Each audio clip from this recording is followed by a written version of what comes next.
നമസ്കാരം. എജുവേൾഡ് കേരള യൂട്യൂബ് ചാനലിലേക്ക് എല്ലാവർക്കും സ്വാഗതം. 2026 അക്ഷര കേരളി പരീക്ഷാ പതിപ്പിലെ മലയാളം മാതൃകാ ചോദ്യപേപ്പർ വിശകലനം രണ്ടാം ഭാഗമാണ് ഇന്നത്തെ ക്ലാസ്സിൽ ഉൾപ്പെടുത്തിയിരിക്കുന്നത്. 1 മുതൽ 17 വരെയുള്ള ചോദ്യങ്ങൾ കഴിഞ്ഞ ക്ലാസ്സിൽ വിശദീകരിച്ചതാണ്. ഡിസ്ക്രിപ്ഷനിൽ അതിന്റെ ലിങ്ക് കൊടുത്തിട്ടുണ്ട്. കാണാത്തവർ അതും കൂടി കാണുക. പരീക്ഷയ്ക്ക് ഉപകാരപ്രദമാകുന്ന നിരവധി ക്ലാസുകൾ ചാനലിൽ ലഭ്യമാണ്. ആ ക്ലാസുകളും കൂടി കാണുക. അതുപോലെ വരും ദിവസങ്ങളിൽ അക്ഷരകേരളി പരീക്ഷാ പതിപ്പിൽ നിന്നുള്ള മറ്റു വിഷയങ്ങളുടെയും മാതൃകാ ചോദ്യപേപ്പറുകൾ വിശകലനം ചെയ്യുന്നതാണ്. അതുകൊണ്ട് ഈ ചാനൽ ഇതുവരെ സബ്സ്ക്രൈബ് ചെയ്തിട്ടില്ലെങ്കിൽ സബ്സ്ക്രൈബ് ചെയ്ത് സപ്പോർട്ട് ചെയ്യുക. പുതിയ ക്ലാസുകൾ അപ്ലോഡ് ചെയ്യുമ്പോൾ തന്നെ നോട്ടിഫിക്കേഷൻ ലഭിക്കുവാൻ ബെൽ ബട്ടൺ കൂടി എനേബിൾ ചെയ്യുക. നിങ്ങളുടെ അഭിപ്രായങ്ങളും നിർദ്ദേശങ്ങളും കമന്റായി അറിയിക്കുക. ക്ലാസ് ഇഷ്ടമായാൽ ലൈക്കും ഷെയറും ചെയ്യാൻ മറക്കരുത്. ചോദ്യപേപ്പർ നോക്കാം. 18ാമത്തെ ചോദ്യം, നായയുടെ യജമാന സ്നേഹം പ്രകടമാകുന്ന 2 സന്ദർഭങ്ങൾ എഴുതുക. നായയുടെ യജമാന സ്നേഹം പ്രകടമാകുന്ന 2 സന്ദർഭങ്ങൾ എഴുതുക. പേജ് നമ്പർ 17 തകഴി ശിവശങ്കരപിള്ളയുടെ വെള്ളപ്പൊക്കത്തിൽ എന്ന ചെറുകഥയെ ആസ്പദമാക്കിയുള്ള പാഠഭാഗത്തിൽ തികഞ്ഞ യജമാന സ്നേഹമുള്ള ഒരു നായയുടെ ദാരുണാന്ത്യമാണ് പറയുന്നത്. നാട്ടിൻപുറത്തുണ്ടായ അതിഭീകരമായ ഒരു വെള്ളപ്പൊക്കത്തിന്റെ പശ്ചാത്തലത്തിലാണ് കഥ നടക്കുന്നത്. വെള്ളപ്പൊക്കത്തിൽ കുടിലിന്റെ മുകളിൽ ഒറ്റപ്പെട്ടുപോയ ചേന്നപ്പറയനെയും കുടുംബത്തെയും രക്ഷപ്പെടുത്താൻ വള്ളമെത്തിയപ്പോൾ നായ കുടിലിന്റെ മറുപുറത്ത് അനക്കം കേട്ട ദിക്കിലേക്ക് പോയതിനാൽ അതിന് വള്ളത്തിൽ കയറുവാൻ സാധിച്ചില്ല. തന്റെ യജമാനന് കുഴപ്പമുണ്ടാക്കുന്നത് എന്തെങ്കിലുമാണോ എന്ന് നോക്കാനാണ് അവൻ പോയത്. രക്ഷപ്പെടാനുള്ള സാധ്യതയെക്കാളും യജമാനന്റെ വീട് സംരക്ഷിക്കാനാണ് ആ നായ ശ്രമിച്ചത്. ഇതിൽ നിന്നും നായയുടെ യജമാന സ്നേഹം വെളിവാകുന്നതാണ്. അതുപോലെ മറ്റൊരു സംഭവം, യജമാനൻ തന്നെ കൂട്ടാതെ പോയിട്ടും യജമാന സ്നേഹം ഒട്ടും ചോർന്നു പോയിട്ടില്ലാത്ത ആ നായ കുടിലിലേക്ക് വരുന്ന ജന്തുക്കളെ ആട്ടിപ്പായിക്കുകയും രാത്രിയിൽ കുടിലിനോട് ചേർന്നുള്ള വാഴക്കുല മോഷ്ടിക്കാൻ വള്ളത്തിലെത്തിയ മോഷ്ടാക്കളെ പ്രതിരോധിക്കുകയും അതിലൊരാളെ നായ കടിക്കുന്നുമുണ്ട്. ഇതെല്ലാം നായയുടെ യജമാന സ്നേഹം വെളിവാകുന്ന സന്ദർഭങ്ങളാണ്. 19ാമത്തെ ചോദ്യം, മാർഗംകളി കുറിപ്പെഴുതുക. മാർഗംകളി കുറിപ്പെഴുതുക. പേജ് നമ്പർ 52 വളയിട്ട കൈകൾ എന്ന പാഠഭാഗത്തു നിന്നുള്ള ചോദ്യമാണ്. കേരളത്തിലെ സുറിയാനി ക്രിസ്ത്യാനികൾക്കിടയിൽ പ്രചാരത്തിലുള്ള പ്രാചീന നാടൻ കലകളിൽ പ്രധാനപ്പെട്ടതാണ് മാർഗംകളി. വിവാഹാഘോഷങ്ങൾ, പെരുന്നാളുകൾ, മറ്റു വിശേഷ ദിവസങ്ങൾ എന്നിവയോടനുബന്ധിച്ചാണ് പ്രധാനമായും മാർഗംകളി അവതരിപ്പിക്കുന്നത്. വിശുദ്ധ തോമസ് അപ്പോസ്തലന്റെ ജീവിതത്തെയും ഉപദേശങ്ങളെയും അടിസ്ഥാനമാക്കിയുള്ള ഗാനങ്ങളാണ് മാർഗംകളിയിൽ പ്രധാനമായും ആലപിക്കുന്നത്. 14 ഗാനങ്ങളാണ് മാർഗംകളിയിലുള്ളത്. കാലശ്ശേരിയിലെ വികാരിയായിരുന്ന ഇട്ടിത്തമ്മനാണ് മാർഗംകളിയുടെ രചയിതാവ്. കത്തുന്ന നിലവിളക്കിനു ചുറ്റും 12 നർത്തകിമാർ നൃത്തം ചെയ്യുന്നു. വിളക്കിൽ 12 തിരിയുണ്ടാകും. ഇതിലൂടെ യേശുവിന്റെ 12 ശിഷ്യന്മാരെ അനുസ്മരിക്കുന്നതായി പറയപ്പെടുന്നു. ഇന്ന് മത്സരവേദികളിലും മാർഗംകളി കാണുവാൻ കഴിയും. അടുത്തത് 20ാമത്തെ ചോദ്യം, അതിരുകളില്ലാത്ത സ്നേഹം എന്ന പാഠഭാഗത്ത് അവതരിപ്പിക്കുന്ന ദാമ്പത്യ സങ്കല്പം വിശദീകരിക്കുക. അതിരുകളില്ലാത്ത സ്നേഹം എന്ന പാഠഭാഗത്ത് വിശദീകരിക്കുന്ന ദാമ്പത്യ സങ്കല്പം വിശദീകരിക്കുക. പേജ് നമ്പർ 100 ഡോക്ടർ VP ഗംഗാധരന്റെ ജീവിതമെന്ന അത്ഭുതം എന്ന കൃതിയിൽ നിന്നും എടുത്തിട്ടുള്ള ജീവന്റെ വഴി എന്ന പാഠഭാഗത്തിൽ ഖാദർ സാഹിബിന്റെയും ആമിനുമ്മയുടെയും ജീവിതത്തിലൂടെ മാതൃകാപരമായ ദാമ്പത്യ സങ്കല്പമാണ് അവതരിപ്പിച്ചിരിക്കുന്നത്. വിവാഹ ജീവിതത്തിൽ സ്നേഹം മാത്രമല്ല, പരസ്പര വിശ്വാസം, ബഹുമാനം, കരുതൽ, ത്യാഗം, വിട്ടുവീഴ്ച എന്നിവയും അനിവാര്യമാണെന്ന് പാഠഭാഗം വ്യക്തമാക്കുന്നു. ആമിനുമ്മയ്ക്ക് രോഗം ബാധിച്ചപ്പോൾ ഖാദർ സാഹിബ് ഒരു നിമിഷം പോലും പാഴാക്കാതെ അവരെ ശുശ്രൂഷിച്ചു. ഭാര്യയില്ലാതെ തനിക്ക് നിലനിൽപ്പില്ലെന്ന ചിന്ത അദ്ദേഹത്തിനുണ്ടായിരുന്നു. ആമിനുമ്മയ്ക്കും തിരിച്ചും അതുപോലെ തന്നെയായിരുന്നു. വാർദ്ധക്യത്തിലും ജീവിതം ആസ്വദിക്കുവാനുള്ള മാനസികാവസ്ഥയും പ്രതിസന്ധികളിൽ തളരാത്ത ആത്മവിശ്വാസവും ആ ദമ്പതികൾക്ക് ഉണ്ടായിരുന്നു. പരസ്പരം ഇഷ്ടങ്ങളും വികാരങ്ങളും മനസ്സിലാക്കുകയും ഒരാൾ മറ്റൊരാൾക്ക് ആശ്രയവും ആശ്വാസവുമായി മാറുകയും ചെയ്യുന്ന ബന്ധമാണ് യഥാർത്ഥ ദാമ്പത്യമെന്ന് പാഠഭാഗം ചൂണ്ടിക്കാണിക്കുന്നു. അടുത്തത് 21ാമത്തെ ചോദ്യം, ശിവസുബ്രഹ്മണ്യ അയ്യർ കുറിപ്പ് തയ്യാറാക്കുക. ശിവസുബ്രഹ്മണ്യ അയ്യർ കുറിപ്പ് തയ്യാറാക്കുക. Page number 41 doctor APJ Abdul കലാമിന്റെ അഗ്നിച്ചിറകുകൾ എന്ന ആത്മകഥയിൽ നിന്നും എടുത്തിട്ടുള്ള ഉദാത്തമായ സന്ദേശങ്ങൾ എന്ന പാഠഭാഗത്തു നിന്നുള്ള ചോദ്യമാണ്. ഡോക്ടർ APJ അബ്ദുൽ കലാമിന്റെ ശാസ്ത്രാധ്യാപകനായിരുന്നു ശിവസുബ്രഹ്മണ്യ അയ്യർ. കലാമിന് ശാസ്ത്ര വിഷയത്തോടുള്ള താല്പര്യവും അന്വേഷണ മനോഭാവവും വളർത്തിയത് അദ്ദേഹമാണ്. എല്ലാ മനുഷ്യരും തുല്യരാണെന്നും ജാതിമത വ്യത്യാസങ്ങൾ മനുഷ്യരെ വേർതിരിക്കരുതെന്നും അദ്ദേഹം വിശ്വസിച്ചു. ആ വിശ്വാസം ജീവിതത്തിൽ പ്രവൃത്തിയിലൂടെ തെളിയിച്ച വ്യക്തിയായിരുന്നു അദ്ദേഹം. കലാമിനെ സ്വന്തം വീട്ടിൽ ഭക്ഷണത്തിന് ക്ഷണിച്ചതും സാമൂഹിക അനാചാരങ്ങളെ ധൈര്യപൂർവ്വം നേരിട്ടതും അദ്ദേഹത്തിന്റെ വിശാല മനസ്കതയുടെ തെളിവാണ്. വിദ്യാർത്ഥികളുടെ കഴിവിൽ വിശ്വാസമർപ്പിച്ച് വലിയ സ്വപ്നങ്ങൾ കാണാനും ഉയർന്ന ലക്ഷ്യങ്ങൾ കൈവരിക്കാനും അദ്ദേഹം പ്രചോദനം നൽകി. ഡോക്ടർ APJ അബ്ദുൽ കലാമിന്റെ വ്യക്തിത്വ രൂപീകരണത്തിൽ നിർണായക സ്വാധീനം ചെലുത്തിയ മഹാനായ അധ്യാപകനാണ് ശിവസുബ്രഹ്മണ്യ അയ്യർ. അടുത്തത് 22ാമത്തെ ചോദ്യം. മരുന്നല്ല, മനസ്സാണ് രോഗത്തെ അടക്കുന്നത്. സുകൃതം വിശകലനം ചെയ്യുക. മരുന്നല്ല, മനസ്സാണ് രോഗത്തെ അടക്കുന്നത്. സുകൃതം വിശകലനം ചെയ്യുക. പേജ് നമ്പർ 59 MT വാസുദേവൻ നായരുടെ സുകൃതം എന്ന തിരക്കഥയിലെ കുറച്ചു ഭാഗമാണ് പാഠഭാഗമായി തന്നിരിക്കുന്നത്. ക്യാൻസർ ബാധിച്ച് മരണം മുന്നിൽ കണ്ട് ജീവിതം തള്ളി നീക്കുന്ന കവിയും പത്രപ്രവർത്തകനുമായ രവിശങ്കർ എന്ന കഥാപാത്രത്തിലൂടെയാണ് കഥ മുന്നോട്ടു പോകുന്നത്. മരുന്നുകൾക്ക് തന്റെ രോഗം മാറ്റാൻ കഴിയില്ലെന്നുറച്ച രവിശങ്കർ മരിക്കുകയാണെങ്കിൽ അത് സ്വന്തം വീട്ടിൽ കിടന്നാവട്ടെ എന്ന് കരുതിയാണ് ഡിസ്ചാർജ് വാങ്ങി വീട്ടിലേക്ക് വന്നത്. ഒരു ദിവസം തന്റെ പഴയ സുഹൃത്തായിരുന്ന ഡോക്ടർ ഉണ്ണി വീട്ടിലേക്ക് വരികയും താനൊരു പ്രത്യേക ചികിത്സാരീതി പിന്തുടരുന്ന ഒരു ആശുപത്രി തുടങ്ങിയിട്ടുണ്ടെന്നും രവി അങ്ങോട്ട് വരണമെന്നും പറയുന്നു. എന്നാൽ വീണ്ടും ചികിത്സ നടത്താൻ വിസമ്മതിച്ച രവിയോട് 30ാമത്തെ വയസ്സിൽ ക്യാൻസർ ബാധിച്ചിട്ട് 71 വയസ്സ് വരെ ജീവിച്ച ഒരു സ്ത്രീയുടെ കഥ പറഞ്ഞുകൊണ്ട് ഡോക്ടർ ഉണ്ണി പറയുന്നു, മരുന്നല്ല, മനസ്സാണ് രോഗത്തെ അടക്കിയത്. ഡോക്ടർ ഉണ്ണിയുടെ ഈ അഭിപ്രായം വളരെ അർത്ഥവത്തായ ഒന്നാണ്. മനുഷ്യന്റെ രോഗശാന്തിയിൽ മരുന്നുകൾക്ക് വലിയ പ്രാധാന്യമുണ്ടെങ്കിലും രോഗിയെ പൂർണ്ണമായി സുഖപ്പെടുത്തുന്നതിൽ മനസ്സിന്റെ ശക്തിയും ആത്മവിശ്വാസവും വലിയ പങ്കുവഹിക്കുന്നു.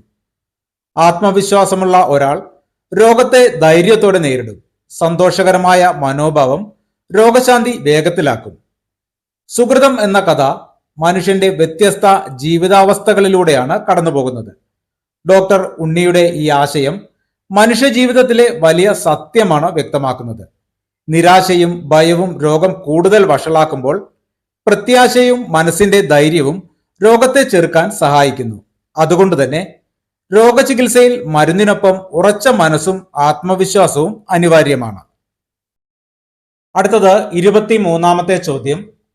നാടോടികളും വീട്ടുകാരും എന്ന കവിതയിൽ അവതരിപ്പിക്കുന്ന വീട്ടുകാരുടെ ജീവിതം വിശകലനം ചെയ്ത് കുറിപ്പ് തയ്യാറാക്കുക. നാടോടികളും വീട്ടുകാരും എന്ന കവിതയിൽ അവതരിപ്പിക്കുന്ന വീട്ടുകാരുടെ ജീവിതം വിശകലനം ചെയ്ത് കുറിപ്പ് തയ്യാറാക്കുക. പേജ് നമ്പർ 126 S ജോസഫിന്റെ നാടോടികളും വീട്ടുകാരും എന്ന കവിത അദ്ദേഹത്തിന്റെ ഉപ്പന്റെ കൂവൽ വരയ്ക്കുന്നു എന്ന കൃതിയിൽ നിന്നും എടുത്തിട്ടുള്ളതാണ്. നാടോടികളും വീട്ടുകാരും എന്ന കവിതയിൽ കുടുംബമെന്ന സാമൂഹ്യ വ്യവസ്ഥിതിയിൽ ബന്ധങ്ങൾ തീർത്ത് പരസ്പരം ബന്ധികളായി കഴിയുന്നവരായാണ് വീട്ടുകാരെ ചിത്രീകരിച്ചിരിക്കുന്നത്. വീട്ടുകാർ അവർ പണിത വീടുകളിൽ താമസിക്കുന്നവരാണ്.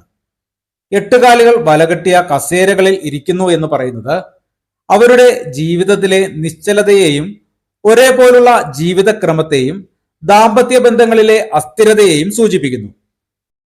വളയങ്ങൾ കൂട്ടിപ്പിടിച്ച് യാത്ര ചെയ്യുന്നു എന്നത് കുടുംബ ബന്ധങ്ങളുടെയും സാമൂഹിക ചട്ടങ്ങളുടെയും ഉള്ളിൽ നിന്നുകൊണ്ട് നിരവധി ഉത്തരവാദിത്തങ്ങളും പ്രശ്നങ്ങളും പേറി നിരന്തരമായ തിരക്കുകൾക്കിടയിലും ജീവിതയാത്ര തുടരുന്നതിനെ സൂചിപ്പിക്കുന്നു. രാത്രികളിൽ ചന്ദ്രനെ കാണാതെ വീട്ടിനുള്ളിൽ ഉറങ്ങുന്നു എന്നത് വീട്ടുകാരുടെ പ്രകൃതിയുമായി നേരിട്ടുള്ള ബന്ധം നഷ്ടമാകുന്നതിനെയാണ് സൂചിപ്പിക്കുന്നത്. വീട്ടമ്മ സ്വന്തം മകനെ കുളിപ്പിച്ചൊരുക്കി കുട ചൂടിച്ച് പള്ളിക്കൂടത്തിലേക്ക് വിടുന്നു. ഇത് വീട്ടുകാരുടെ ഉത്തരവാദിത്ത ബോധവും ക്രമബദ്ധമായ കുടുംബ ജീവിതവും വ്യക്തമാക്കുന്നു. വീട്ടുപെൺകുട്ടി വീട്ടുചെറുക്കന്റെ കൂടെ അവരുടെ വീട്ടിലേക്ക് പോകുന്നു എന്ന് പറയുന്നതിലൂടെ വിവാഹശേഷം മറ്റൊരു വീട്ടിലേക്ക് പോകുന്ന സ്ത്രീയുടെ ജീവിത രീതിയും സാമൂഹിക ആചാരങ്ങളും കവി അവതരിപ്പിക്കുന്നു. ഇങ്ങനെ സുരക്ഷയും കുടുംബ ബന്ധങ്ങളും സാമൂഹിക ചട്ടങ്ങളും നിറഞ്ഞ ജീവിതമാണ് വീട്ടുകാരുടേത്. നാടോടികളെ പോലെ സ്വതന്ത്രമായ ജീവിതാനുഭവങ്ങളും പ്രകൃതിയുമായുള്ള അടുപ്പവും വീട്ടുകാർക്ക് ഇല്ലെന്ന് കവി വ്യക്തമാക്കുന്നു. 24ാമത്തെ ചോദ്യം, ജീവന്റെ വഴി എന്ന ചെറുകഥയിലെ പ്രകൃതി സ്നേഹം വിശദീകരിക്കുക. ജീവന്റെ വഴി എന്ന ചെറുകഥയിലെ പ്രകൃതി സ്നേഹം വിശദീകരിക്കുക. പേജ് നമ്പർ 113 ടി പത്മനാഭന്റെ പുഴ കടന്ന് മരങ്ങളുടെ ഇടയിലേക്ക് എന്ന കൃതിയിൽ നിന്നും എടുത്തിട്ടുള്ള ജീവന്റെ വഴി എന്ന പാഠഭാഗം പ്രകൃതിയോടുള്ള ആഴത്തിലുള്ള സ്നേഹവും കരുതലും അവതരിപ്പിക്കുന്ന കഥയാണ്. കഥാകൃത്ത് വീട്ടുമുറ്റത്ത് നട്ടുവളർത്തിയ മുരിങ്ങമരത്തെ ഒരു മരമായി മാത്രമല്ല തന്റെ കുടുംബാംഗത്തെ പോലെയാണ് സ്നേഹിക്കുകയും സംരക്ഷിക്കുകയും ചെയ്തത്. മുരിങ്ങമരം ഒടിഞ്ഞു വീണപ്പോൾ അതിനെ ഉപേക്ഷിക്കാതെ കമ്പുകൾ കൊണ്ട് താങ്ങി നിർത്തി ദിവസവും വെള്ളമൊഴിച്ച് പരിചരിച്ചു. മരത്തിന്റെ ഓരോ മാറ്റവും ശ്രദ്ധിക്കുകയും അത് വീണ്ടും തളിർക്കുമെന്ന പ്രതീക്ഷ കൈവിടാതിരിക്കുകയും ചെയ്യുന്നു. മുരിങ്ങയുടെ വീഴ്ചയിൽ തന്റെ ശാരീരികമായ വേദനകളെ പോലും കഥാകൃത്ത് മറക്കുന്നു.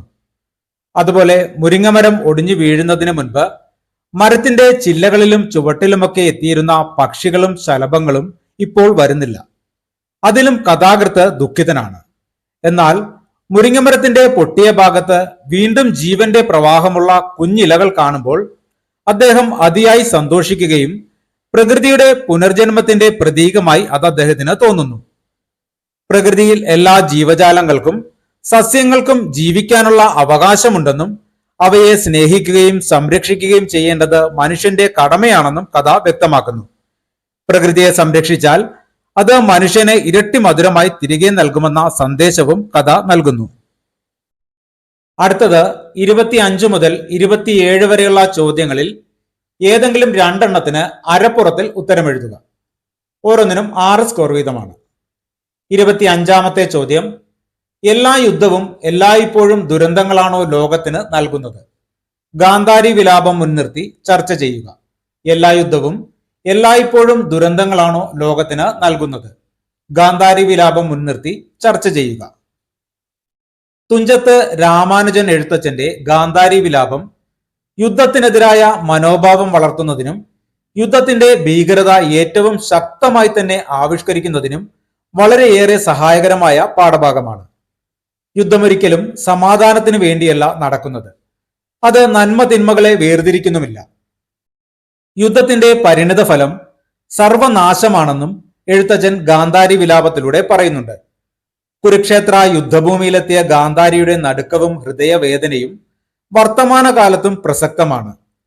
യുദ്ധത്തിന്റെ ദുരിതം പേറുന്ന സ്ത്രീകളുടെ ആകെ പ്രതിനിധികളാണ് ഉത്തരയും സുഭദ്രയും ദുശ്ശലയും. ഓരോ യുദ്ധത്തിന്റെയും അവസാനം സർവനാശവും അനാഥത്വവുമാണ്. പിതാവിനെയും സഹോദരങ്ങളെയും ഭർത്താവിനെയും മക്കളെയും നഷ്ടപ്പെടുന്നവർ നിരവധിയാണ്. പണ്ടുകാലത്ത് യുദ്ധത്തിൽ സ്ത്രീകളെയും കുട്ടികളെയും പ്രായമായവരെയും ആക്രമിക്കില്ലായിരുന്നു. ഇന്നും യുദ്ധ നിയമങ്ങൾ അങ്ങനെയൊക്കെ തന്നെയാണെങ്കിലും അത് പാലിക്കപ്പെടുന്നില്ല. യുദ്ധത്തിന്റെ പേരിൽ സ്ത്രീകളെയും കുട്ടികളെയും വൃദ്ധരെയും കൊന്നൊടുക്കുവാൻ യാതൊരു മടിയുമില്ല. എന്തും വെട്ടിപ്പിടിക്കുവാനുള്ള ആർത്തിയും അസഹിഷ്ണുതയും മനുഷ്യാവകാശ നിഷേധങ്ങളുമാണ് യുദ്ധത്തിലേക്ക് നയിക്കുന്നത്. യുദ്ധത്തിന്റെ അനാഥത്വം പേറുന്ന ബാല്യങ്ങൾ എന്നും ഒരു നൊമ്പരമാണ്. യുദ്ധത്തിൽ ആത്യന്തിക ജയം ആർക്കും ഉണ്ടാകുന്നില്ല. താൽക്കാലിക വിജയം നേടിയാലും തിരിഞ്ഞു നോക്കുമ്പോൾ നികത്താനാവാത്ത നഷ്ടങ്ങളുടെ നേർചിത്രം കാണുവാൻ സാധിക്കും. മഹാഭാരത യുദ്ധം നോക്കുകയാണെങ്കിലും അത് പാണ്ഡവരുടെയും കൗരവരുടെയും പതനം തന്നെയാണെന്ന് മനസ്സിലാക്കുവാൻ സാധിക്കും. ഈ വർത്തമാന കാലഘട്ടത്തിലും യുദ്ധങ്ങൾക്ക് കുറവൊന്നുമില്ല. തുടങ്ങിവെച്ച പല യുദ്ധങ്ങളും നിർത്തുവാൻ കഴിയാതെ ഇന്നും തുടർന്നു പോകുന്ന കാഴ്ച നമുക്ക് കാണുവാൻ സാധിക്കുന്നുണ്ട്. യുദ്ധങ്ങളും സംഘർഷങ്ങളുമില്ലാത്ത സമാധാനകാംക്ഷികളായ പുതിയൊരു തലമുറയുണ്ടാകട്ടെ എന്ന് ആശംസിക്കാം. 26ാമത്തെ ചോദ്യം, കുഞ്ഞേ തുള്ളാൻ സമയമില്ലിപ്പോൾ കാഞ്ഞ വെയിലത്തു കാലുകൊള്ളുമ്പോൾ. വരികൾ വിശകലനം ചെയ്ത് കുറിപ്പ് തയ്യാറാക്കുക.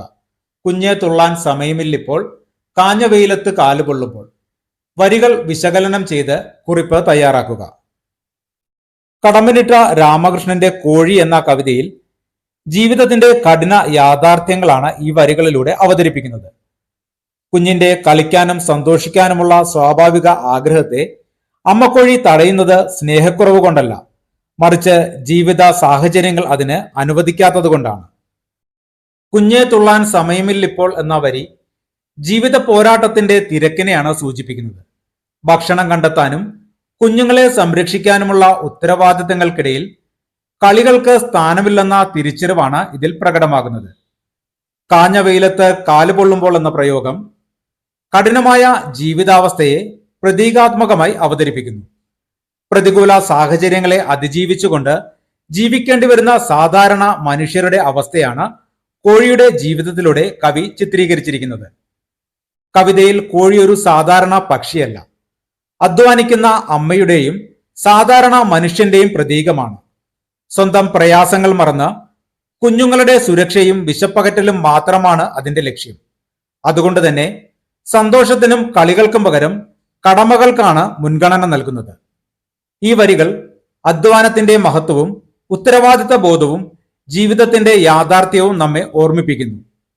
പ്രതിസന്ധികൾക്കിടയിലും കടമ നിർവഹിക്കേണ്ടതിന്റെ ആവശ്യകതയും മക്കളോടുള്ള മാതൃസ്നേഹത്തിന്റെ ആഴവും കവി ഹൃദയസ്പർശിയായി അവതരിപ്പിക്കുന്നു. അതിനാൽ ഈ വരികൾ ജീവിത പോരാട്ടത്തിന്റെയും ത്യാഗത്തിന്റെയും കടമബോധത്തിന്റെയും ശക്തമായ ആവിഷ്കാരമാണ്.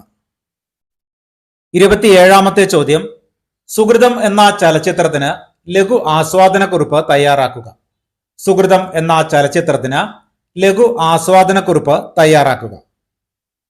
പേജ് നമ്പർ 59 MD വാസുദേവൻ നായരുടെ സുഹൃതം എന്ന തിരക്കഥയുടെ കുറച്ചു ഭാഗങ്ങളാണ് പഠിക്കുവാനുള്ളത്.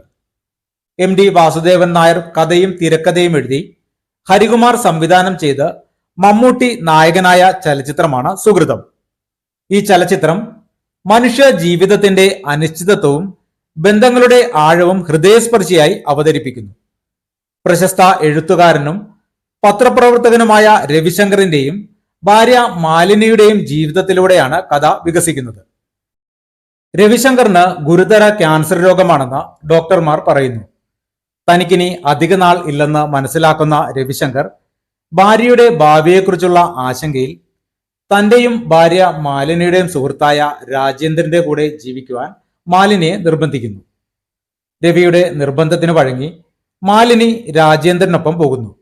എന്നാൽ മറ്റൊരു ചികിത്സാ രീതിയിലൂടെ രവിശങ്കറിന്റെ അസുഖം ഭേദമാകുകയും ജീവിതത്തിലേക്ക് തിരിച്ചു വരികയും ചെയ്യുന്നു. എന്നാൽ തനിക്ക് പ്രിയപ്പെട്ടതെല്ലാം തിരിച്ചു കിട്ടാനാവാത്ത വിധം നഷ്ടപ്പെട്ടിരുന്നു. കഥാപാത്രങ്ങളുടെ മാനസിക സംഘർഷങ്ങളും ബന്ധങ്ങളിലെ സങ്കീർണതകളും അതീവ യാഥാർത്ഥ്യത്തോടെ ചലച്ചിത്രത്തിൽ ആവിഷ്കരിച്ചിരിക്കുന്നു. അടുത്തത്, താഴെ തന്നിരിക്കുന്നവയിൽ ഏതെങ്കിലും ഒരെണ്ണത്തിന് ഒരു പുറത്തിൽ കവിയാതെ ഉത്തരമെഴുതുവാനാണ്. 8 സ്കോർ വീതമാണ്. 28ാമത്തെ ചോദ്യം, കോഴിയിലെ അമ്മയും ഗൗളി ജന്മത്തിലെ പെൺകുട്ടിയും സ്ത്രീ ജീവിതത്തിന്റെ വ്യത്യസ്ത മുഖങ്ങളെയാണോ പ്രതിനിധീകരിക്കുന്നത്? നിങ്ങളുടെ കാഴ്ചപ്പാടുകൾ വിവരിക്കുക.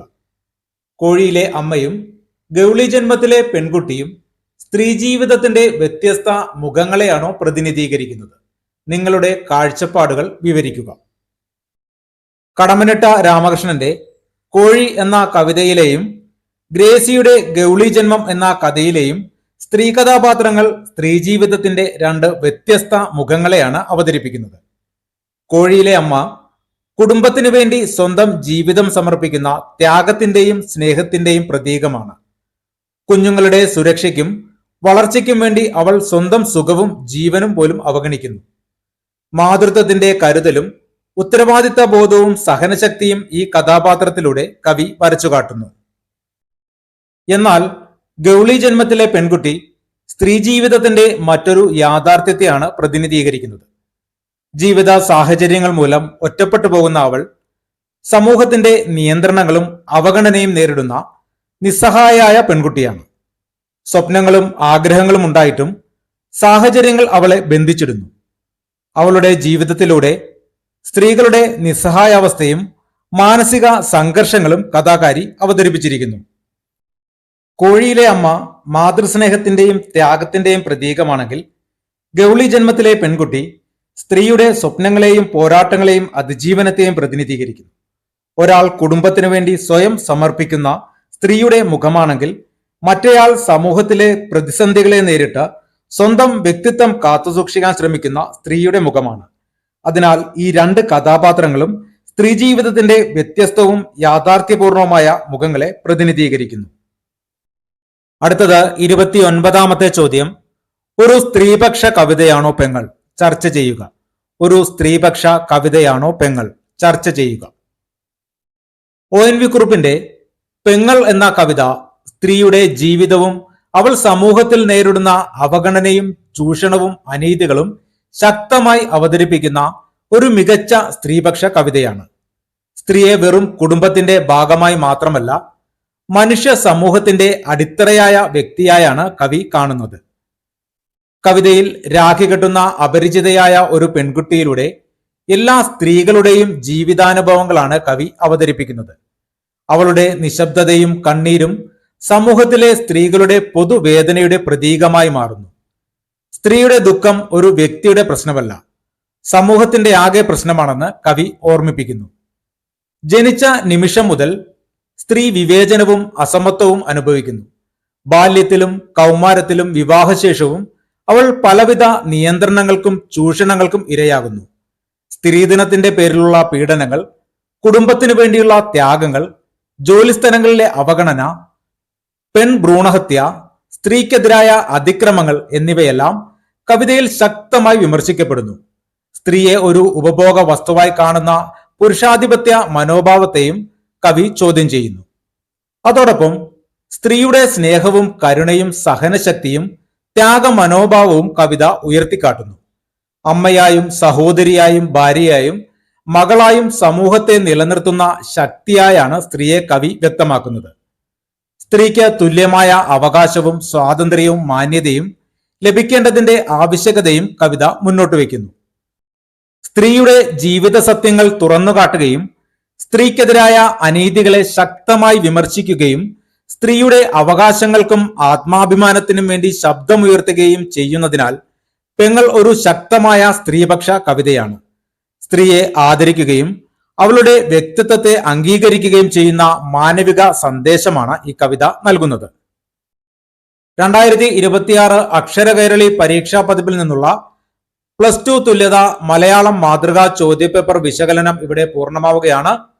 മറ്റു വിഷയങ്ങളുടെ അക്ഷരകൈരളി പരീക്ഷാ പതിപ്പിൽ നിന്നുള്ള മാതൃകാ ചോദ്യപേപ്പർ വിശകലനം ഉടൻ തന്നെ ചാനലിൽ അപ്ലോഡ് ചെയ്യുന്നതാണ്. അതുകൊണ്ട് ഈ ചാനൽ ഇതുവരെ സബ്സ്ക്രൈബ് ചെയ്തിട്ടില്ലെങ്കിൽ സബ്സ്ക്രൈബ് ചെയ്ത് സപ്പോർട്ട് ചെയ്യുക. പുതിയ ക്ലാസുകൾ അപ്ലോഡ് ചെയ്യുമ്പോൾ തന്നെ നോട്ടിഫിക്കേഷൻ ലഭിക്കുവാൻ ബെൽ ബട്ടൺ കൂടി എനേബിൾ ചെയ്യുക. നിങ്ങളുടെ അഭിപ്രായങ്ങളും നിർദ്ദേശങ്ങളും കമന്റായി അറിയിക്കുക. ക്ലാസ് ഇഷ്ടമായാൽ ലൈക്കും ഷെയറും ചെയ്യാൻ മറക്കരുത്. നന്ദി, നമസ്കാരം.